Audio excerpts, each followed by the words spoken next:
All right, ladies and gentlemen, welcome to Live from the Tracking Room podcast, episode 7. I'm your host, David Chasteen. Welcome. It's a celebration, bitches. I don't know what we're celebrating, but we're here.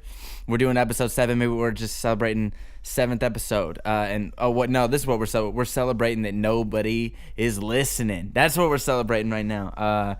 So the listenership on the podcast, and this is probably breaking the fourth wall a little bit much, and I don't really give a fuck about who's listening, which is not a good way to start what I'm saying right now. But yeah, dude, nobody's listening to the podcast right now. So if you listen to it, fucking tell somebody to listen to it. That's step 1. Oh, first step 1 actually. Well, let's go back. Leah Blevins, what you just heard, the music. Let's start this podcast off right, ladies and gentlemen. Leah Blevins, Walk Home. That's the track you just heard on the intro. Leah Blevins, she is a wonderful singer-songwriter from Nashville, Tennessee. She's actually from Sandy Hook, Kentucky, so we got a little Kentucky connection. Leah's cool. She makes really good music. That's her song Walk Home off her EP, Walk Home, the Walk Home EP. And we worked on that in Nashville, East Nashville. I was the assistant engineer on that EP, that record. Leah wrote all those songs, and she had a band come in and play. We had a bunch of really good players on that record, actually. Juan Solorzano played guitar on that record, and he was Juan. If you don't know anything about Juan Solorzano, he is the shit. He's like quietly becoming one of the he's just playing a lot, dude. He's playing guitar for a lot of people all over the place. He's flying. He's on airplanes and shit. He's out there working, dude. And he's actually got a really good solo EP he put out, and I think the EP is called Time Machine. If I'm getting that wrong, I'm sorry, Juan. But the EP has got at least three tracks on it. Time Machine is one of the tracks. Should Have Been You and Take It From Me. That might be it might be a 3-track EP, but it's a really, really good record. Those songs all are really good. I wish I got to work on them. I'd fucking put those on the podcast, dude. But I can't in good conscience. Maybe I'll do it and I'll shout them out and say, man, it's just fucking really good tunes. But I've been listening to that record a lot. But Juan played guitar on that song and on the whole record. He played a lot of guitars. We had Taylor Thompson, Sweet Tea. Taylor Thompson played bass on all those. We had John Smalt produced and played drums.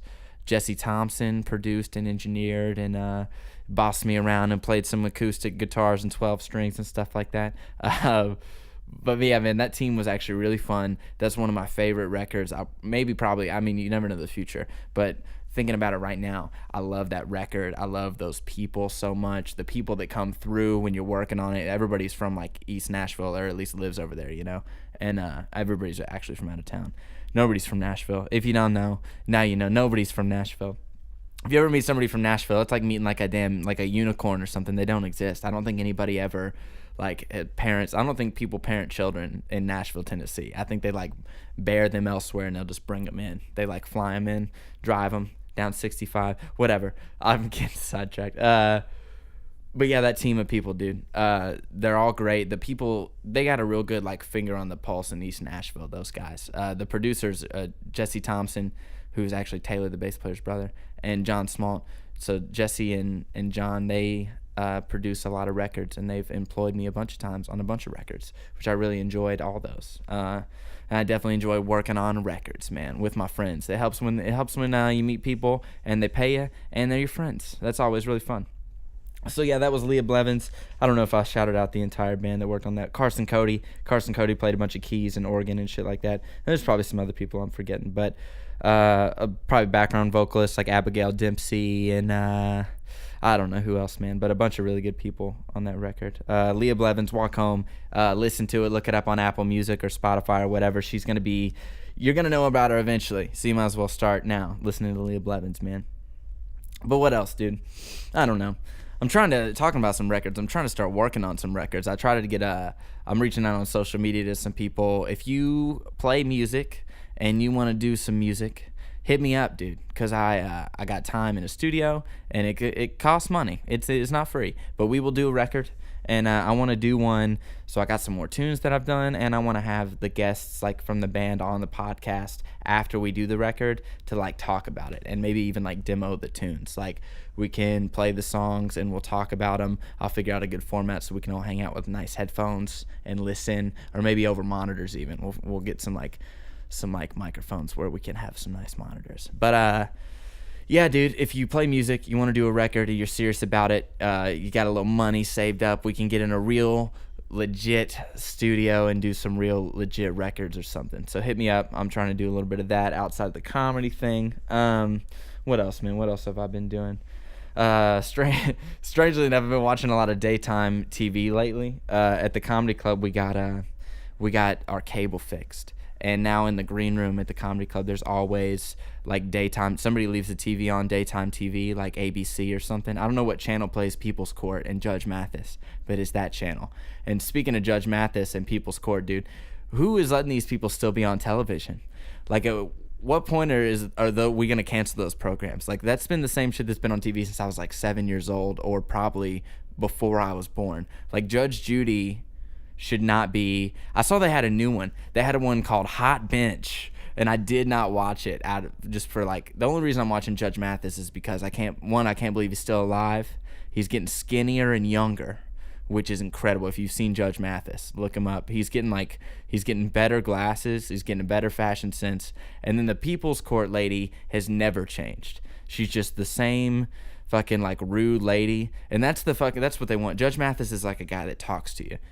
He's like, listen, I know you, and somehow he's done everything that everybody's done. How are you a judge and you're Judge Mathis and you've done all this shit? He's like, oh yeah, I saw a guy that he was talking about. He listed an incredible amount of jobs that he'd had. He was like, oh, I worked at Arby's, then I managed at Buffalo Wild Wings for a while, and then I got a job at Dr. Beiser's selling glasses frames, and then I got a job managing a Burger King, and then I was working at an indoor skydiving place, and then I went and I was managing a McDonald's, and he had like a lot of and somehow Judge Mathis is like, yeah, he's like, I've been there, but also the guy was in and out of jail the whole time. He was like going into jail and getting out of jail, getting new jobs, and trying to change his life. And Judge Mathis is like, listen, I've been there. I've been trying to stay out of gangs while working at McDonald's and managing Burger King, and then working at an indoor skydiving facility. Look, I've been there. I've been down that street. And just like Judge Mathis, everybody that's young, that's like having a hard time staying out of jail. That's like what the case is about. And also, you're not in criminal court. Somebody brings up like being in, whatever. But Judge Mathis, there's no way you've done all these jobs and you're Judge Mathis. And you've been on TV for 45 years. Like, when did you have the time? You're getting younger. Are you gonna do? Is this like a Benjamin Button? I don't know, dude. Judge Mathis, though, dude, he's still on TV. Judge Judy, they do. What I also learned about these, they do new episodes all the time, and they shoot that shit like all of them in a day. They do, or like in 4 days, they'll shoot like 70 episodes, like an unbelievable amount of episodes they'll do. They'll just do case after case, like same with Family Feud, like all these daytime TV shows or like mid-evening shows. They just shoot those shits like a million, like so many at a time, so many episodes. They're just pumping that shit out, and they're printing those episodes. And maybe that's how they do it. Maybe these are just all backlogged episodes. They're like, look, we'll pay them, and we'll run the TV show. We're just gonna run it forever. So that maybe they're just shooting like 70 episodes a day, just every day, and that's how they're never gonna run out. That's why they always look the same age. And they're just the Judge Mathis ones. They're using the newest ones first, so that he just looks older, and then he's getting younger, or they don't even care. They just play him out of order. They don't give a fuck. Daytime TV, dude. Who watches that? Who's that for? Like, who is gonna watch? Who's sitting? Is it just the old people that are still alive that did it before? Like, I know that when I was growing up, my family, my granddad and my grandmother watched daytime television. They were watching General Hospital. Like, that's what they watched. They watched they watched whatever was on daytime. They had 5 channels. They had, and I didn't even know the name. I knew the numbers. It was 18, 27, 36, 45, 56. That was the channels they had, dude. That was it. Numbers. I don't know which one was the NBC. I don't know. Judge Mathis, dude. I can't believe that shit's still on TV. And back to my original point, who's watching that shit, dude? Who is watching Who is watching a guiding light soap opera on, CBS? Like, who's doing that? Sitting around. It's got to be these people that are like my grandparents were. They're like farmers, and they're retired, and they sit in their recliner, and they call their wife mother. Like, it's everybody that watches daytime TV calls their wife mother, like Mike Pence. Whatever, dude. I don't know. Daytime, if you can't tell, I've been seeing this daytime TV on. I'll sit around and watch it in the green room, and I just can't believe, I'm just perplexed that it's still being played. Is this still programming? Somebody's paying for this, and they must be having a viewership. Somebody's watching it. I think it's just the crowd that would watch whatever's on, so they just haven't changed it. Like, in a market, like, it would dictate change if it wasn't working. So people, they just must be getting the ratings they need. If you could tune into this, we're going to talk the complexities of daytime television programming today on the podcast. That's what we're going to talk about. Whatever, dude. What else? Oh, more daytime TV, dude. I'm not done. Another thing I saw, it's not all old. I saw a show that they have on daytime TV. Again, no idea what channel it's on. Don't care. But it's called, maybe you know, it's called Face the Truth. This show, Face the Truth, the concept of the show is it's almost like a Maury or like a Dr. Phil, where they have a family member that the family member has a concern. Well, it's not like a family member. They're a person, right? And they have a friend or family member that they're very concerned about. They're like, oh, Keisha can't, it's not Keisha, because that's not a good example, because they were all really, really white people. Like, let's say like Karen. Like, Karen's got a problem. Karen dates drug dealers that are just in and out of managing fast food facilities and indoor skydiving places. And she can't stay away from these guys. So I'm real worried about her. It's going to bring her life down. She's wasting her life. So this concerned loved one brings Karen on Face the Truth. And Face the Truth is hosted by somebody that looks like Tyra Banks, but it's not Tyra Banks. I think it's, you know who it is? I think it's Vivica A. Fox. I think if you know I think it's Vivica A. Fox. I think I just remembered. I've been trying to think of that name forever. Like who, because I know I recognize her. So Vivica A. Fox, she hosts this show. And she brings the people on, and she just makes them face the truth. That's it. That's the show. They come on, and she's like, look, you're dating people that can't stay out of jail, and you're making poor decisions, and you're wasting your life. And then it's Vivica A. Fox, and they also have a panel of analysts. One's like a relationship, like a counselor, experienced relationship counselor. The other one's like a clinical psychologist, and the other one's like a fucking lawyer or some shit. And they're all just like have the most plastic surgery a person could ever have in their life. Every one of them, for real. Well, one of them didn't. The Asian lady didn't. But she had on the most makeup and had the largest hair of any human I could have. Like, the person that she looked like she was, I was like, that's not your face. That's not your hair. Like, your hair's too big. Your face looks like it's got paint on it. And I'm sorry, that sounded real mean coming out of my mouth. But lady, that's what the meaner thing. I'm not even done, dude. The middle lady, the white lady. There might have been two white ladies, but one of them looked like fucking Skeletor, dude. And I put it on the podcast Instagram, if you saw that. She had a fucking nose job where she looked like Voldemort mixed with like one of the Who's from The Grinch. And her eyes were like huge and like way sunk back in her head. And she's trying to tell this lady what to do. It's like, lady, you've made some bad decisions in your life with your it's on your foot. You're wearing it. I can see it. So this Skeletor-ass counselor bitch is telling Karen to stop dating drug dealers. And that's the show, pretty much. But the best part of the whole show is towards the end of this. So it's like a Maury show. They have like segments. It's like Karen's only on in the first 10 minutes. And they're going to have another person on in the next 10 and another person in the next 10 minutes, or however TV is, how long it is. And at the end of the segment with the person, Vivica A. Fox, when the panel's done, she turns and she goes, Karen, it's time to enter the circle of truth. Will you please enter? And it's a live audience, right? And so it all these times, like every transition of people's like talking, like every time somebody says anything, there's like ridiculous fake applause that they're probably making the audience do. And man, it was just really incredible to watch. Step into the circle of truth. That's such bullshit, dude. And then they step into the circle of truth, and then Vivica A. Fox makes them As if for the last 10 minutes they haven't already been facing the truth. Now they're really going to face the truth. That's the show. Face the truth, dude. Here's the truth. Cancel that show. That's the truth. That's what I think. But whatever, dude. That's daytime TV, dude. They should just stick with the old shit. It works. Judge Mathis, Judge Judy. Dude, I'll watch it. I used to love A Guiding Light. I don't remember any of the characters or what it was about now, but I used to watch soap operas when I was a kid, dude, and I liked it. I would get off the bus and run inside and get some like Oreos, and then I would watch A Guiding Light. And then after A Guiding Light, I would turn to TNT and watch Charmed. That's it, dude. That was my life. That's what I did. Kids off the bus, running in my uncle's house, watching Charmed with fucking, what's her name, dude? Alyssa Milano and Rose McGowan. But what you don't know, dude, earlier episodes, fucking Shannon Doherty's though. Shannon Doherty was the older sister, the older witch. So that's the original show is Shannon Doherty.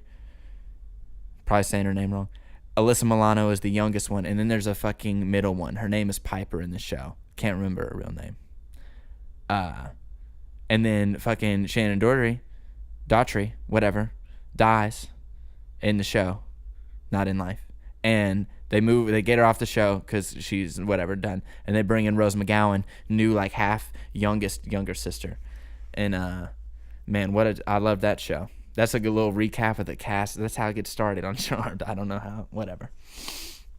But that's, dude, daytime TV. That's like evening programming on TNT though. You know, that's like good. That's like the dude from Nip Tuck was in that shit. You know, he played a demon that act like for a long time they didn't know he's a demon, and he was like their friend. And then they found out he was, and he was evil, and then somehow they bring him back on their side. You know. But we could talk Charmed all day. Actually, I couldn't tell you any more about that show. Dude, but face the truth, cancel it. I'm done. What else happened, dude? What else have I been doing? Oh, dude, I don't know how much about this I can talk about, but I got to hang out with Pauly Shore, dude. I don't know if you know who Pauly Shore is. Pauly Shore is a actor, comedian from the land of Hollywood, dude. He's been in all kinds of shit. He was on MTV when MTV was like huge and just getting started. He was like huge for them. He was in a movie, Son-in-Law. He was in Encino Man. He was in Biodome. He now is like part owner or full owner of the Comedy Store in Los Angeles, West Hollywood, West Hollywood, California, where the Comedy Store is. And dude, he was in Nashville, and he was a pretty fucking cool dude. I don't know, like I don't know if I've really heard anything ever about Pauly Shore, but I feel like he's one of those like older Hollywood guys, like people from like when Hollywood was fucking crazy and people just think like shit's gonna be weird. But dude, it was just pretty cool. Like, I mean, he's obviously a dude that's been fucking famous forever, and his mother was Mitzi Shore, and she owned the Comedy Store, and she's huge in comedy, one of the biggest figures in the history of comedy, dude, and passed away recently, actually.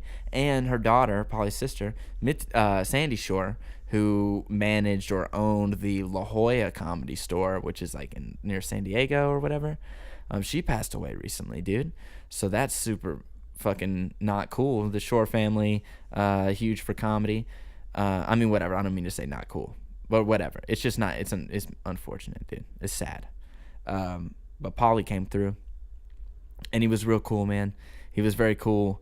It was actually, he used the club actually kind of like a rehearsal space when the club was closed during the daytime to work on like some new shit he's been doing, which is kind of like more like storytelling shit. And I will not reveal any of the shit he's been doing for sure, but man, it's just fucking cool. Like getting to hang out, and he's talking about some real shit, like some real. All I'll say, dude, if you see Pauly Shore coming out with some kind of like one-man show, storytelling show thing anytime soon, buy tickets and go see it, because it's going to be cool, dude. He's like laying out some history, and it'll be a cool format.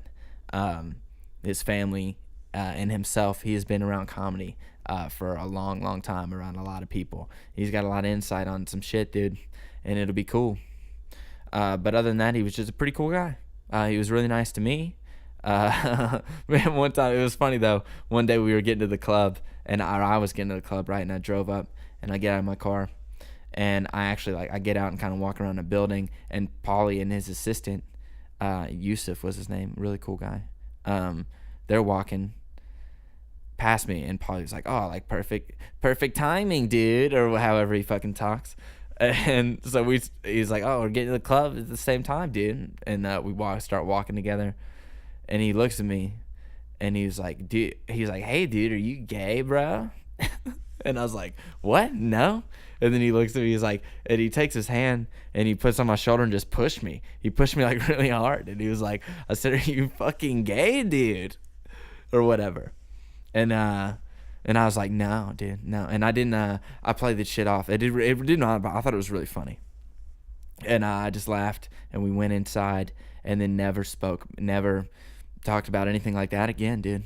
It was weird. It was weird, but not weird in the sense like it was like a negative thing. It was just so weird, dude. Like Pauly Shore, fucking celebrity. You've seen in movies. You never think he's gonna fucking like come up to you and be like, "Oh, dude, good to see you," whatever. We're getting to this comedy club at the same time, and then just ask you if you're gay, and then push you. And we're literally in the middle of a street. We're like jaywalking in a street. Dude, it was just, I don't know. Life is crazy sometimes. Lately, sometimes I gotta stop and be like, "Damn, dude, life be crazy and shit," you know? Hanging out with Pauly Shore, talking about shit, fucking getting called gay. I don't know. Somehow I imagine that story being better, and when I'm alone just rambling about it doesn't seem so good, and my Pauly Shore impression is not so good. It's probably really annoying. So, but that's Pauly Shore, dude. He was real cool. But Pauly Shore also, dude, he had an opener, his feature act actually. His host was Renard Hirsch, Nashville comedian, real great guy. Love that dude. I see him all the time. But his feature was Brenton Biddlecombe. Who definitely look him up, like follow him on social media, Brenton Biddlecombe. He actually works, when he's not working with Pauly, he works for the Comedy Store in West Hollywood, and he does like social media shit for them. I forget what his official title was, but he's like their social media content guy, and he probably takes care of like web things and probably like other email shit too. But yeah, dude, he was really cool. He was good. Definitely opening for Pauly. I'm sure that's like an interesting gig, because like people coming out to see him, they like, when you see a lot of comedians, you start to develop a sense of like who's gonna attract, like what audience they're gonna attract, right? So like, and there's nothing negative or like positive. It doesn't really mean anything. It's just like by chance, dude. The world is so fucking random, and like comedy is such a crazy thing. You're just trying to go out there and cultivate some kind of success, and you gain a following and you work on it or whatever. You just play off of something and you just get people to fucking come see you. Like that's what you do. And then sometimes the crowds people like a comedian will cultivate, it's just kind of crazy to see like, oh, that guy brings that kind of thing. Like those are the kind of people coming to see that guy. And in a way you can start to like see the matrix. Like when you see enough shows, you're like, you can know some information about a guy and never have seen their show or the people that come to see it, and you can about figure out who you're gonna get. So for Pauly, he gets a lot of people that probably don't normally go to stand-up shows. Like they don't go out to a comedy club, or maybe they've never been to a stand-up show, or they just don't go out to things like that a lot. So they're coming out to see this guy that they know from movies and stuff, and he comes out, and Pauly is a stand-up dude. He comes from comedy, and he goes out and he does fucking stand-up. He's not out just like fucking talking about, it's more conversational and shit, but he's not just out there. Like there's some people I've seen that are just like celebrities, or they've been in movies and they do stand-up, and you see it and you're like, oh fuck, like that's not even like stand-up, dude. But that's not what Pauly's doing. Like he's actually good. And what was I fucking saying? Oh yeah, to be the feature, right? And people aren't gonna know you. They're just coming to see Pauly Shore. They might not even understand that there's gonna be another, like a host comes out that's not Pauly, and then he brings out another guy that's not Pauly Shore. So it's like, for some people in that audience, they probably have no idea the format of a comedy show, or that they're gonna see multiple comedians. So that's probably like hard to perform and get a lot of reaction out of these people. If they're not used to shit like that, if they're not ready to be entertained, if they don't know what to expect, if they just want to see Pauly Shore and see what he's gonna do, and he came out and he did really well, dude. I was super impressed with the dude, and he was the fucking nicest guy like ever in the history of the world. He just talked to everybody at the club. He's really nice to everybody. If you had questions or you wanted to ask him anything, like, he was just really cool. He hung out with us, him and the assistant, probably the assistant Yusuf. Really cool dudes, man. You see a lot of people come through comedy clubs. At least I do. I see them all the time, and nothing against. I mean, everybody's cool, but generally everybody is cool. But it's rare that like people come in and they're just like want to chill, which is nice because we all like hanging out, and they're nice.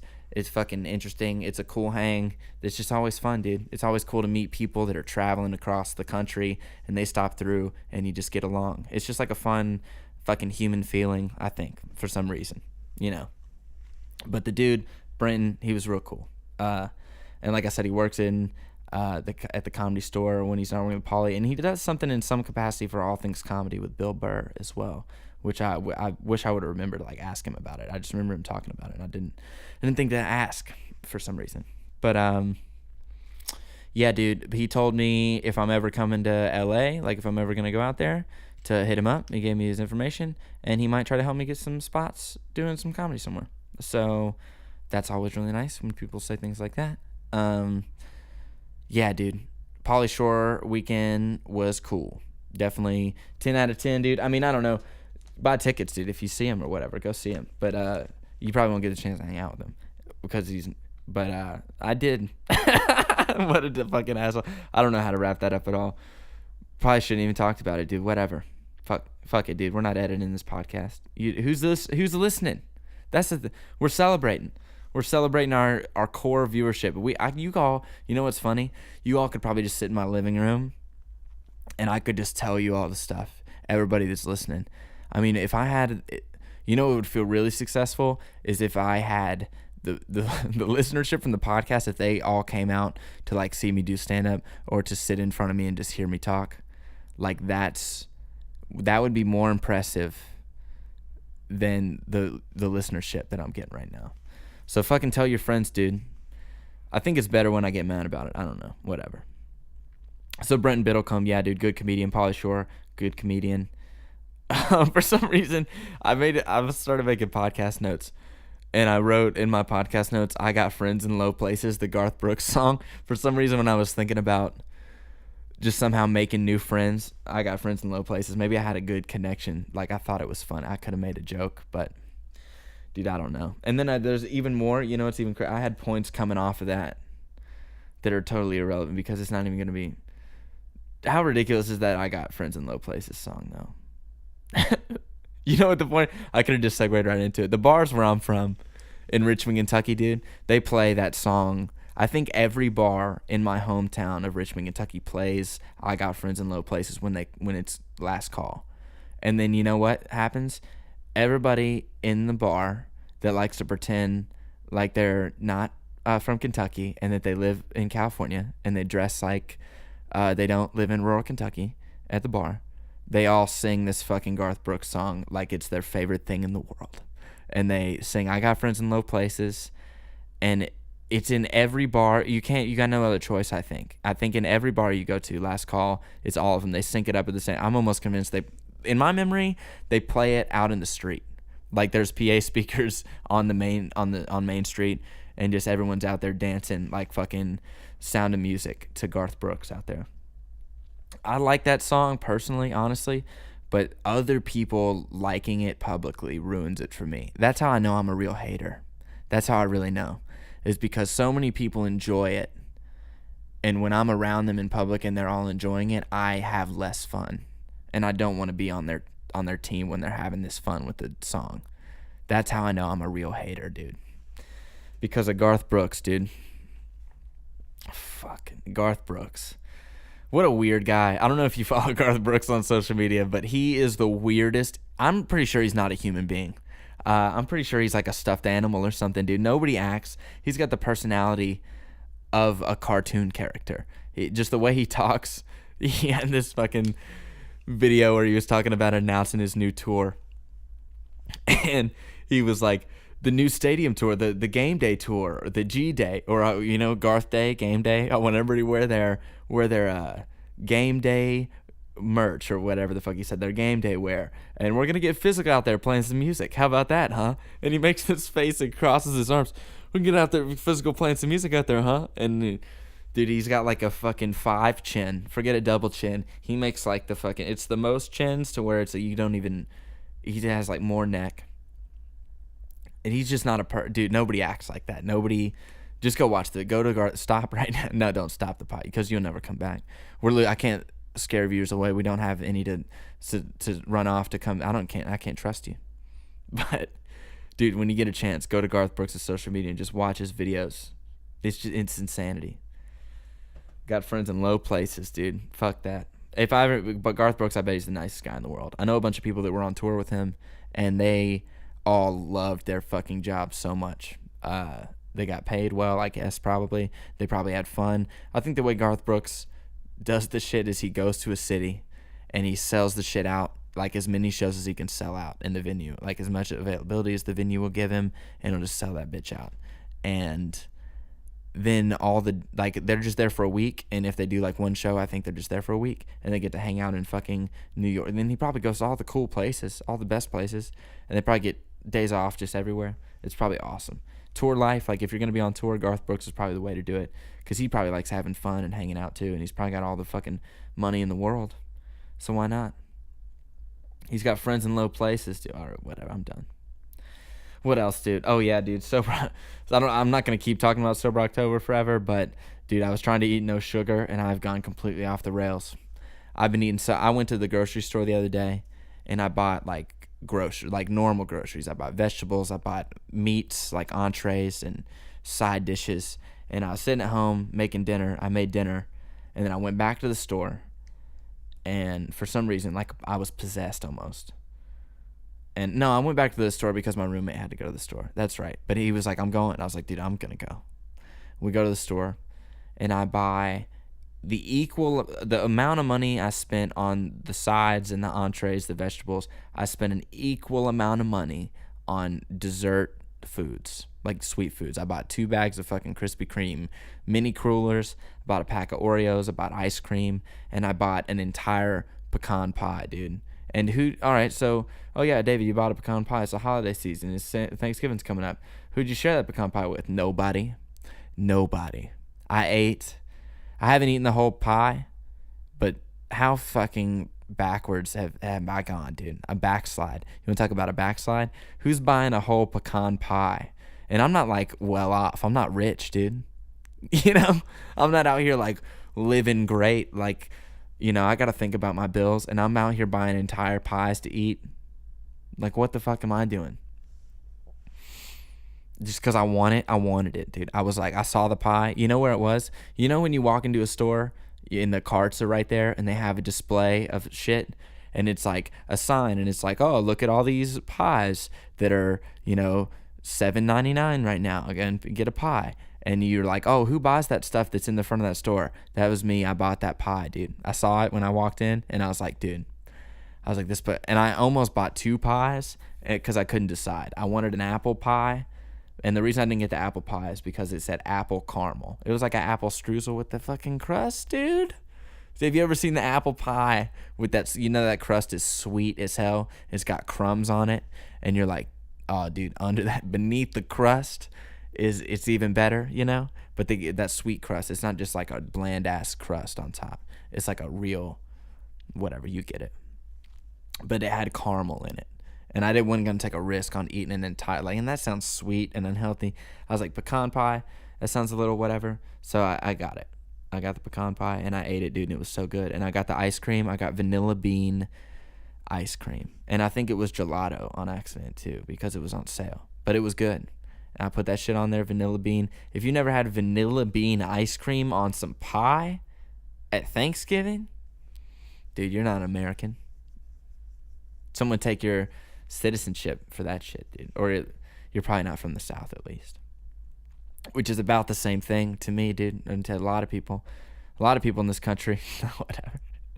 I don't even know what the fuck I'm talking about anymore. How long, dude, I don't know how long we've been doing this podcast. But I talked about that pie. That's what I was just talking about. Ah, man, I'm not going to talk about that. Whatever, dude, daylight savings time. I don't know if you guys have noticed, but it's getting dark as fuck too soon. And apparently they do this thing. You would think I've never gone through this before.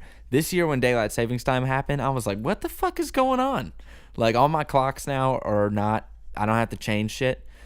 I don't have any clock in my life that doesn't change when the shit changes. When the world is ready to do its new thing, my clocks change. That's how it works. So I was just like, man, you know, it was crazy. So daylight savings time happened, and we did an early show at the comedy club, and the show happened at 3 p.m. and the show ran for too long. It ran for way long, and it was a 2-hour show, and it got over at 5. And at 5 o'clock, we have these big fucking, the walls of the comedy club, there's a little latches, and you pull them, and you can just open up the fucking walls, and it's the poster windows outside. So just in fucking, normally the daylight comes in, you've been in this dark-ass comedy club, and we open the doors, and it's just fucking dark outside. And all of us were like, you know the Mr. Krabs meme? He's like, ugh. It was just like, that moment, I think, has fucked us all up for the weeks since it's happened. I really think none of us are the same. Anybody that was there when that happened, we're all living in a daze. It was like a weird, like we weren't ready for that shit, dude. Something happened. Our brains were like on a different biological clock. So we're in this fucking club with no lights, natural light in it. I don't know. It fucked me up, dude. But the way, like, just I'm waking up, my sleep schedule, I'm forgetting about traffic and shit. And you would think it's later, dude. You get more time. You think I'd be ahead of the game, but I'm not. It's like the darkness, dude. It's fucked up. I don't like it. I don't like how dark it gets. I like that other shit. I like that, you know what I really like? Indiana and Arizona don't do daylight savings time. You know why? You know what daylight savings time is for. If you don't know, it's for farmers, I think. I came real confident. I was like, you ready to learn something? Here's what it's probably what it is. I'm pretty sure that's what it's for. They did it for farmers. I don't know which one is for what thing. And now I'm really sounding uneducated, like I'm talking out of my ass. But they did the daylight savings time thing to give farmers more time, like, to get their day started and do farm shit. Like, they just needed, like, the time to be different. I don't know why. I don't know why that makes any sense. But that's why they did it, and they did it for a long time. And I guess Indiana and Arizona are like, we don't give a fuck about farmers, or at least we think that shit's stupid. So we're not doing it. And everybody else does it. So there's probably, like, times in the year where, like, Arizona and Indiana, if you drive through that shit, it's like you are literally, your clocks are probably just spinning backwards. It's like the Bermuda Triangle and that shit, dude. Can you imagine? How do they operate, you know?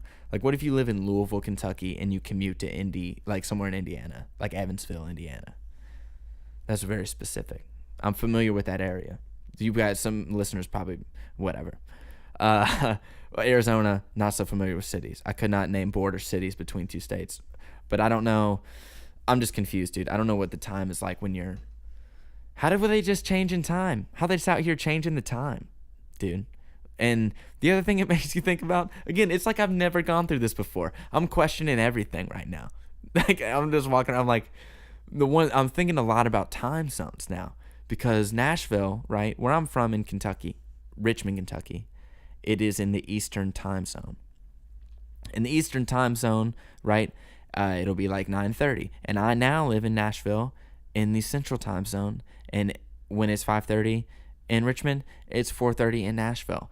And it gets dark right now at 5:30 in Richmond. But you know what? It also gets dark here at 4:30. So it's like Nashville is like pretty much not directly south of where I'm from, but it's pretty much just south of where I'm from. And the light happens at the same times, but it's a different time. Like, what the fuck is that? Why do I have... like, I don't know, dude. I just don't get it. Whoever came up with that shit is fucking crazy to me. Because it's dark at 4:30, dude. Like, it's not supposed to be dark at 4:30 anywhere. In the way I was raised, dude, the world I know, I don't know. There are when I hear crazy shit about, like, in Sweden, or I don't know if it's Sweden. Again, I don't know what I'm talking about. I'm fucking full of shit. There's some country where my friend Alex Ramsey, his brother went to school there, like Sweden or Switzerland or something like that. And it would be dark for like all the time. And then the other part of the year, it would be fucking bright all the time. And the sun would be up for like 22 hours in a day. And so they'd be like out at the bars at like 4 in the morning or like 3 in the morning and shit. And the sun is up. And they're just out all night, out clubbing, and it's just daylight out. And it's just daylight all day. And you go in your house. Could you imagine like just fucking daylight just always coming through your windows and shit, always coming through your blinds just for like entire days and shit? I can't even imagine. That would cause me so much stress, dude. I can't fuck with that. I don't even know what I'm talking about anymore, dude. Fuck Switzerland. That's what I'm talking about. And if it's not Switzerland, fuck them anyway, dude. They got too many mountains. And they have the Geneva Convention, you know? What is it? What makes them so special? Geneva, you know? Is it, I think, and again, dude, is it Switzerland? Probably. Switzerland, I heard that they got, it's like all mountains and bridges and shit, right? And if they're a neutral country, hopefully I'm talking about the right one, and they have all their bridges and roads and shit rigged to blow. If like the world goes into World War III and shit, or they're going to be attacked, they can just cut off all access to pretty much like the whole country. And they just like hold up in the mountains and nobody could ever get to them, and they'll fuck them up. Which is crazy to me, dude. But they're out there fucking living in the daytime all the time, or in the dark. Imagine fucking with some crazy, they're all white people that speak a different language and English, and they're nice. They all own guns, and they just live most of their year in the dark, or half a year in the dark, and then they live half a year in the daylight. Also, how does that work? How is it never like a medium time? Maybe it is.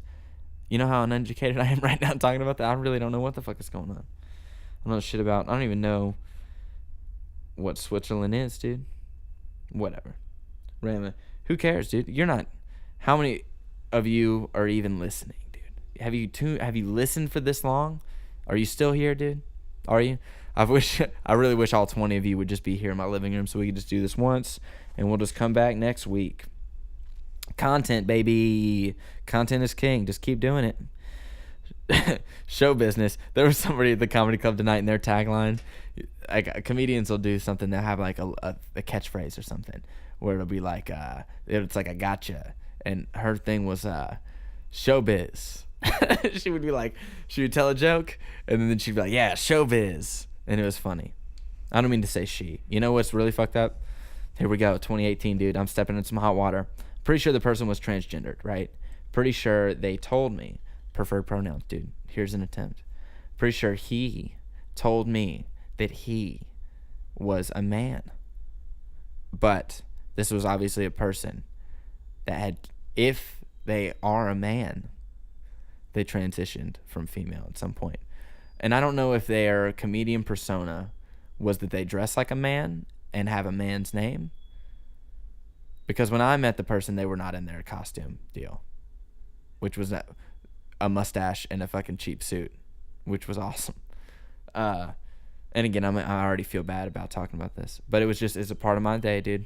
It's a part of your life now too. You're 20, probably 17 people now. I probably offended somebody talking about pronouns. Whatever, dude. This person, I don't even care. I'm not even going to talk about it anymore. It's over. I met the person, and I was like, oh, fuck. I got to be sure I'm doing the right thing. And some people would be like, so, yeah, that's your fucking privilege or whatever, And they're probably right. But I was just like, it sets you on edge, dude. When it's not a normal part of your life, and now you want to be like respectful, it's like, oh, fuck. Because you never, I don't know, dude. I just feel like I'm destined to put my foot in my mouth, and that's what that makes me feel like is going to happen. And it's not cool, dude. It's not cool anymore. It's become serious. So we're going to work on that. That's what we'll work on here on the podcast.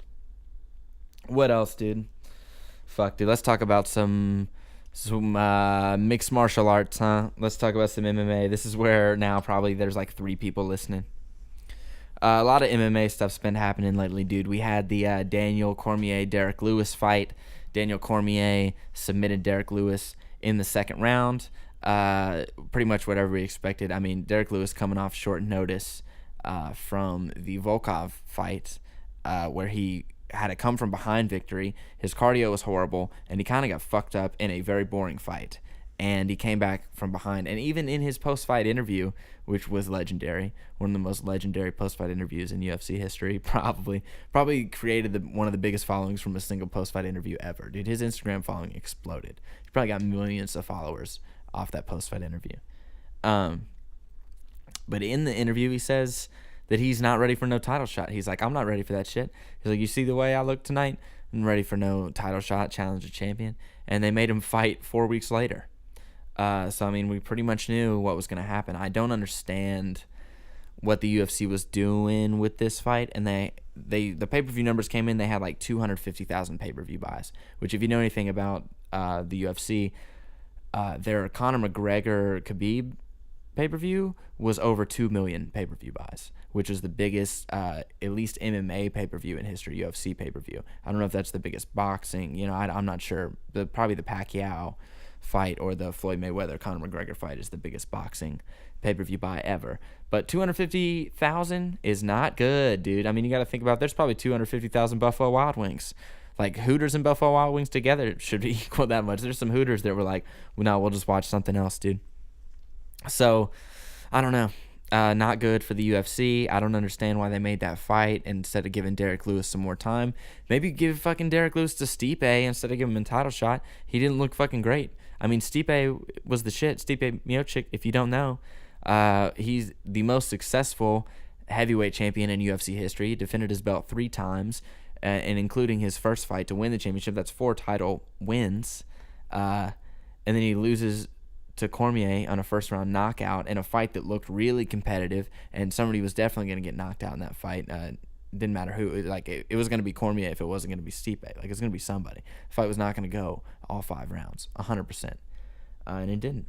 But Stipe, where is he? He fought one fight, got knocked out in the first round. It's not like he took a shit ton of damage, and now he's just, the UFC, what are they doing with him? Nothing? They're not going to give him any fights?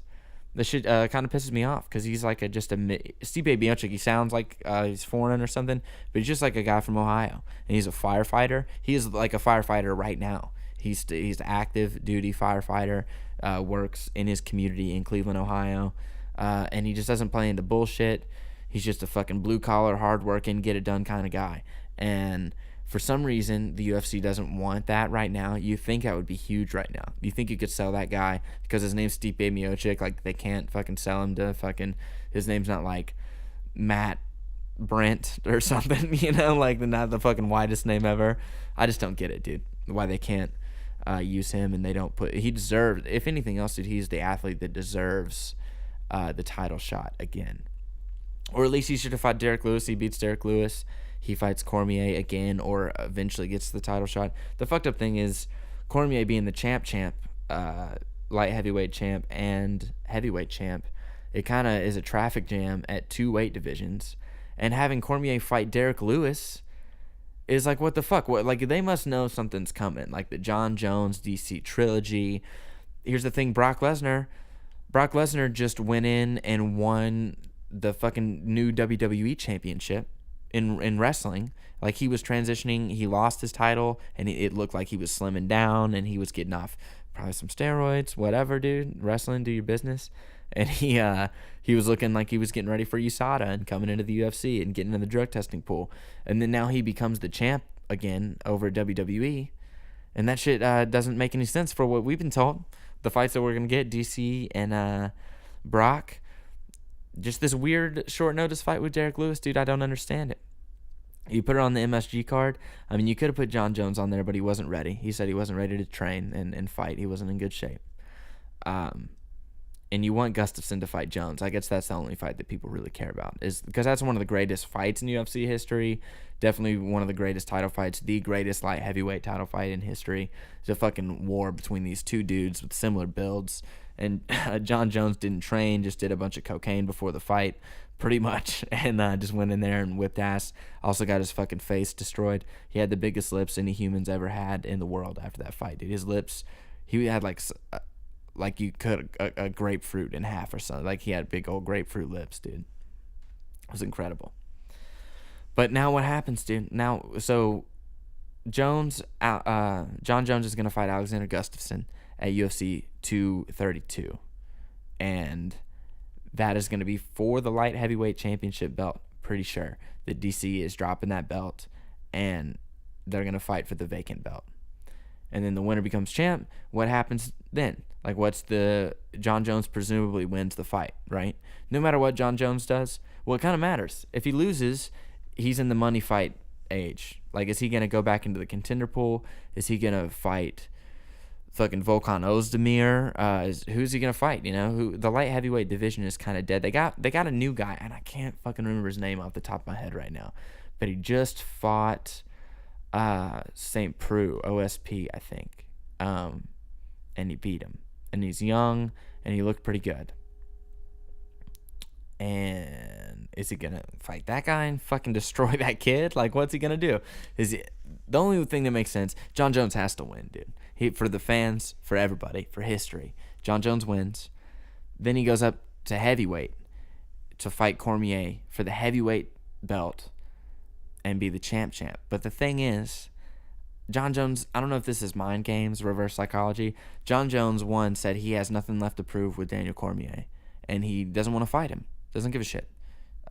Says he's already beat him twice. Last time he knocked him out. He doesn't, even though the record doesn't reflect that, he knows what happened, and who gives a shit? He doesn't want to fight him.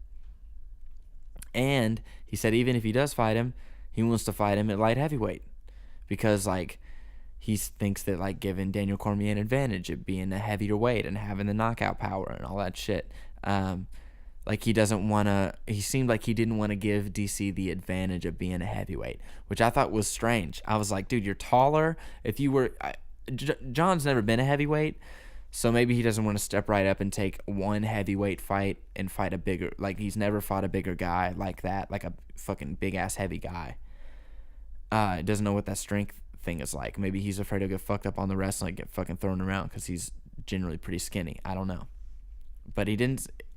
I don't want to live in a world where we don't see the John Jones DC trilogy, dude. I don't want to do it. This is like, what if Lord of the Rings didn't exist? Like, what if they, like, made the first two Lord of the Rings movies and then just didn't finish it? That's literally what it feels like to me. Like, what if they made Star Wars the first time and they just didn't make the last one? And then they didn't make the other ones either, That's what it feels like.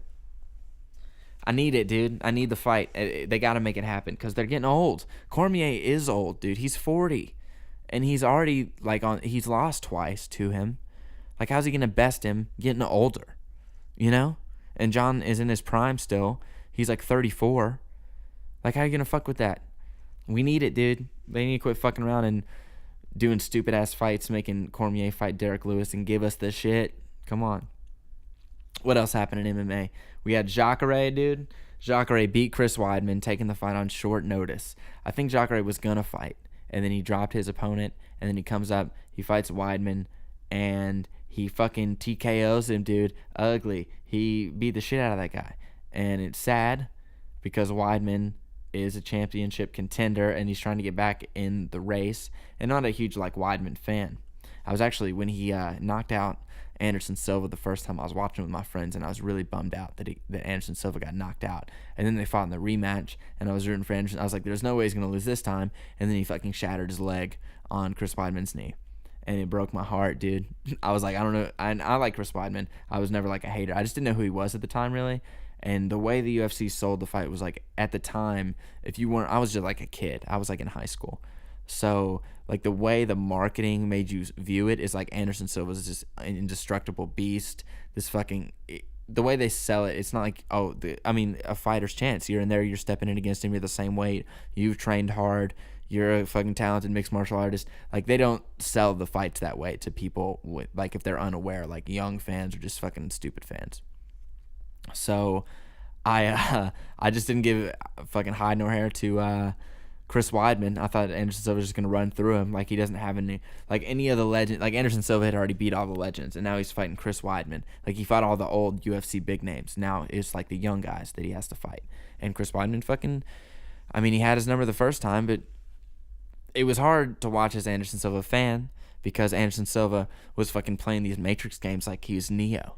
And he's out there, trying to dodge, not using his hands for defense and trying to lean back and dodge punches. And he got caught with a left hand and just fucking got rocked. and his legs went out from under him, and Chris Weidman jumped on his fucking chest and just beat his face like a gorilla, and the referee stopped the fight, dude. And it was incredible. Anderson Silva got stomped. And it was sad for me as a fan. But Chris Weidman, I like him now for sure. I know about him now. And he's trying to get back in the title hunt. It would be cool to see Chris Weidman fight Robert Whittaker. I feel like that would just be a good matchup. But also, the matchup you want to see is Chris Weidman and Luke Rockhold. And Luke Rockhold fucking broke his nose, broke his hand, and had a staph infection or something in his fucking shin. And so he had to pull out of the fight. Like, he had all three of those things happen relatively. He was, like, trying to work through it, and the infection was just, like, the last straw. He just couldn't do it. So you don't get to see the Weidman-Rockhold fight. And now Jacare steps in short notice just to save the card because they're the co-headlining fight. And he beats Weidman, which you kind of don't want to happen if you're the UFC. And now you got, like, Jacare's a legend, right, from fucking Strikeforce world champion. But now, what do you do with him? Like, do you have to give Jacare a title fight now after... Fuck, they just announced a title fight with Robert Whittaker, and I feel like an idiot for not... I don't know the middleweight division that well. And I can't think of who he's fighting. Dude, you know what? The podcast now, we have the fucking internet. You know what we're doing now? We're using internet and shit. That's right. Oh, yeah. Google. It's going to be boring. It's the first Google search, dude. Chris Weidman. I'll narrate it like I'm a fucking old librarian. Chris Weidman. Oh, wait. I can't. This is one of those, like, rubbing your head. I'll just quit talking and type it. I don't even want to. I keep typing in Chris Weidman. I want to type in Robert Whittaker. I'll let you all know I'm losing viewers by the second. Here we have it. Robert Whittaker is going to fight Kevin Gastelum. That's right. Kevin Gastelum, guy I don't know a lot about. But I've heard people talk about him. And it seems like... Oh, shit, what is this? Robert Whittaker is out with an injury. Won't defend his belt until early 2019. Oh, shit. Is this an old article? This is right after his victory. Have they announced his fight? Oh, yeah. Oh. Robert Whittaker is going to coach the Ultimate Fighter opposite Kevin Gastelum. Oh, wait. No. Oh, no. That's right. That's what it says. A good stretch of time off before fighting. Gastelum's put together a strong run since moving up to middleweight. Recently, fucking something about... Oh, those are words I don't know. Whittaker... shit, dude. This is probably going to historically be the most boring site. We're going to learn about how to do Google searches and talk at the same time. Yeah, dude, it just looks like the final season. Hopefully, they keep every season they announce the Ultimate Fighter. They're like, this is possibly the final season of the Ultimate Fighter. But and then the last one, they put the Ultimate Fighter house that they'd had for a long time for sale. They put it on sale, like on a realty site, and somebody saw it, and it went viral. And then they just bought another house, though. Like, the show's fucking dying. Nobody watches it. It sucks. And they're like, yeah, we'll just do another one. We'll fucking re-up for 25 seasons with the fucking... You know, Spike TV isn't even Spike TV anymore. It's like Paramount Network. What the fuck is that, dude? The Paramount Network? Fuck that, dude. But yeah, it looks like Robert Whittaker is going to coach against Kevin Gastelum. Nobody knows who either of those guys are that watch TV. Robert Whittaker's from fucking Australia. Kevin Gastelum, I'm a huge MMA fan. Couldn't even remember his name off the top of my head. I mean, that's my bad. But you think you're going to get TV ratings with these two fucking guys fighting for the middleweight belt, the most unknown division in the fucking...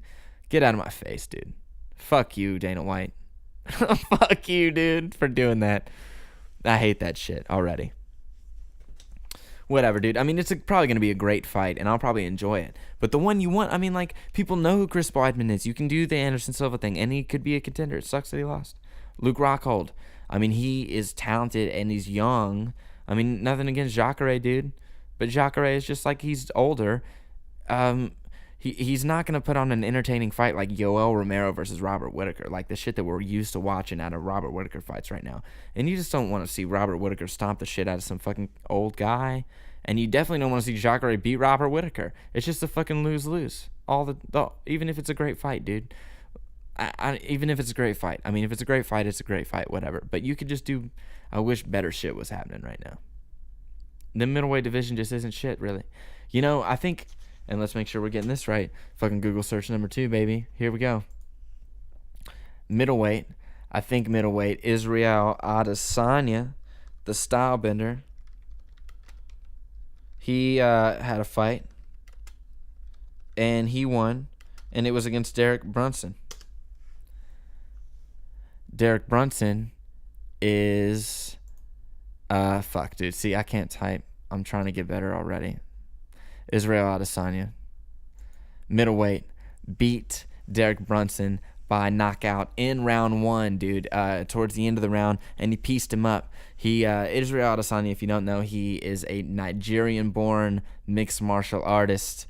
I got that fucking off Google, dude. No, I know about him. He used to kickbox.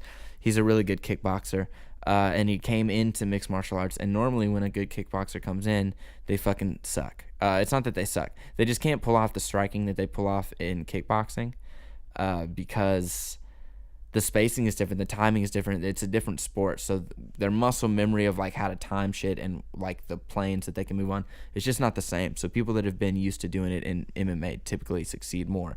But Israel Adesanya is the fucking shit, and his nickname is the Style Bender, like the fucking Avatar dude, like an airbender.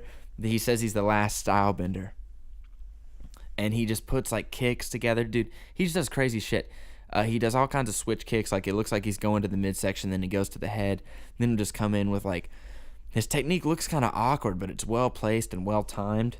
Man, and it's the way he fights, too, if you don't look at the weight. Like, I for sure thought when I first saw him he would be, like, a lightweight or, like, a welterweight. Like, for sure didn't think he was a middleweight, just the way he moves. The way he fights his opponents, dude, is awesome. He's undefeated, 15-0. You love to see an undefeated guy. I mean, that's not kickboxing record. That's mixed martial arts record, dude. So think about all his fucking kickboxing fights. He was ranked number 6 in the world in kickboxing at one point. He's also like from New Zealand, although he's from Nigeria. Like, he was born in Nigeria. He's like from New Zealand, so he's like got that Australian thing going on. But, dude, he's really cool. He's got a podcast with Rogan. He went on there, dude, and he's fucking smart as shit. He's just a cool guy, man. I don't know him or anything. But you got one in the middleweight division there, dude. Eventually, you fucking give him a couple more fights. He just fought Derek Brunson. Derek Brunson's in the top 10. So maybe Israel Adesanya gets one more fight against, like, dude, what if you... All right, here's what's fucked up. You can't give him Yoel Romero. If you did, that shit would be insane. And I would love it, dude.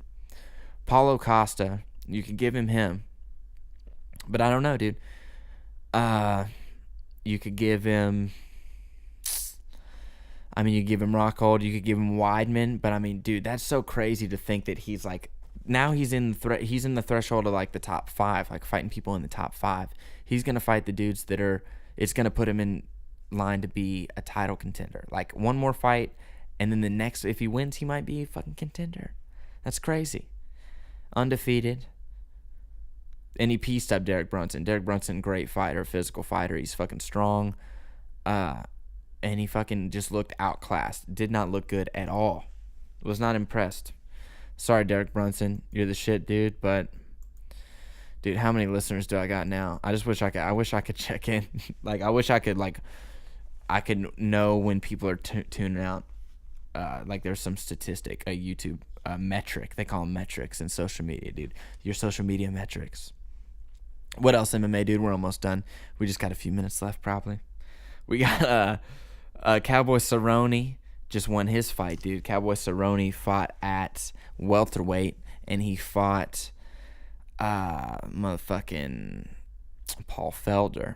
He fought Paul Felder, and he got him in an armbar, dude, and he fucking broke his arm in the first round. And it was awesome because I love Cowboy Cerrone, nothing against Paul Felder.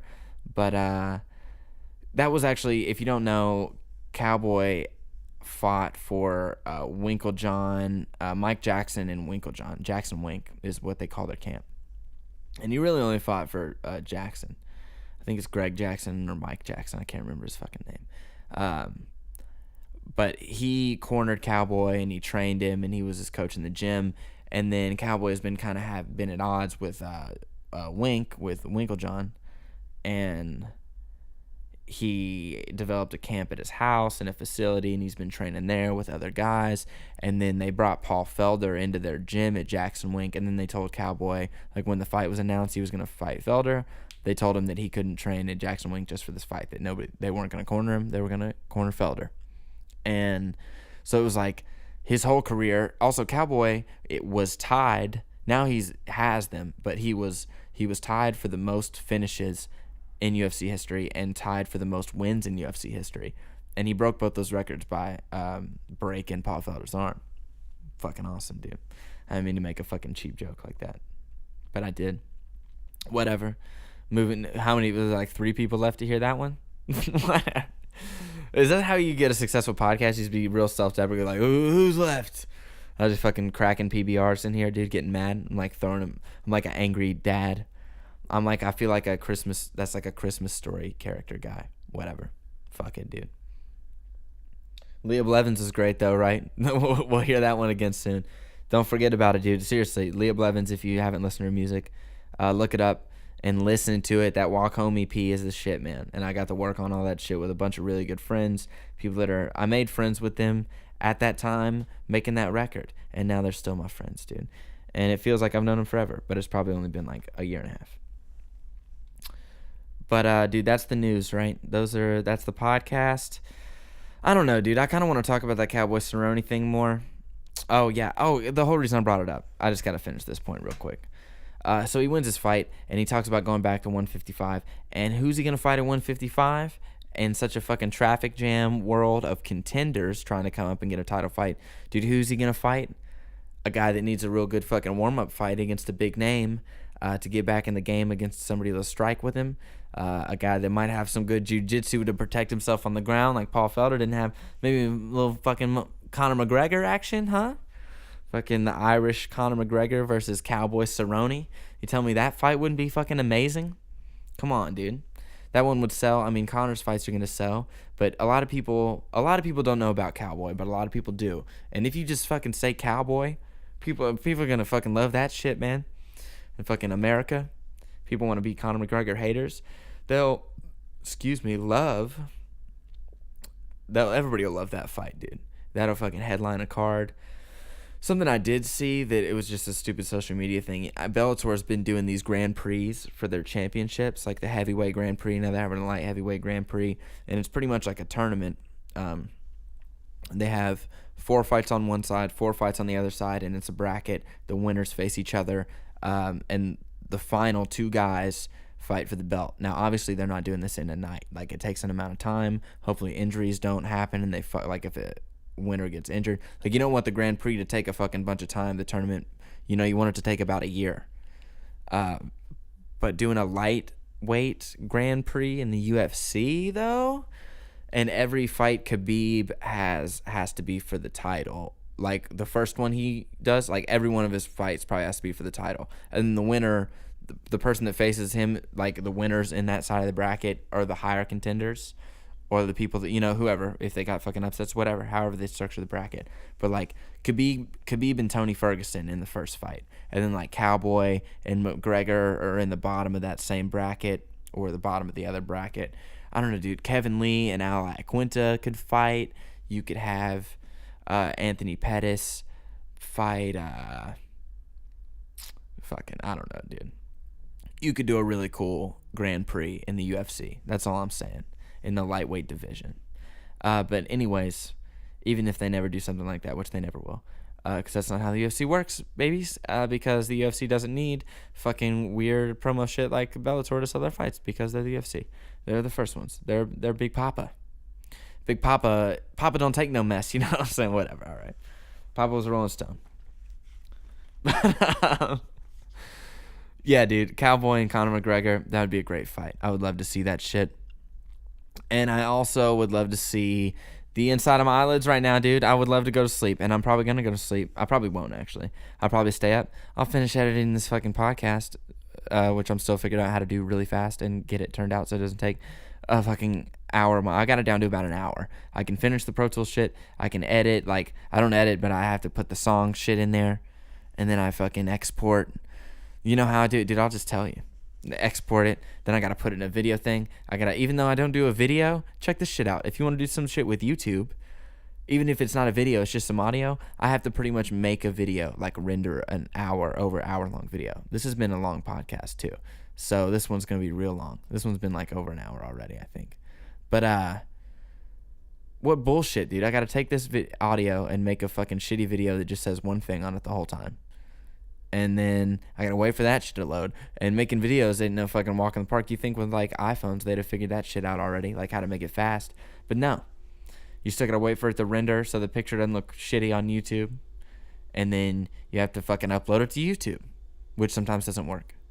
And then upload it to fucking SoundCloud. And I think I'm gonna start doing Libsyn so I can get it on the Apple Podcast app, which a good friend told me Libsyn will put it on Spotify and all this other shit. And I don't want it on Spotify, but Libsyn seems like the best way to do it because I need an RMS feed. And I think I talked about this before, but you have to just fucking have this feed to do the Apple thing. And I don't like it. I don't want to do it, but I have to because you gotta play the game if you want to live. You know, if you want to succeed. So that's the podcast, dude. That's what we're doing. And make sure you enjoy the sweet sounds of Leah Blevin's voice on the way out. The Walk Home EP, got to work on that shit, dude. So thank you for listening to another episode of the Live from the Tracking Room podcast. I'm your host, David Chasteen, and I'm out.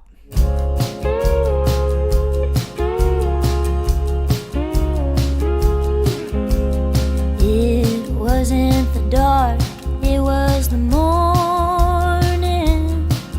I finally had to be brave. Can't blame the whiskey if I go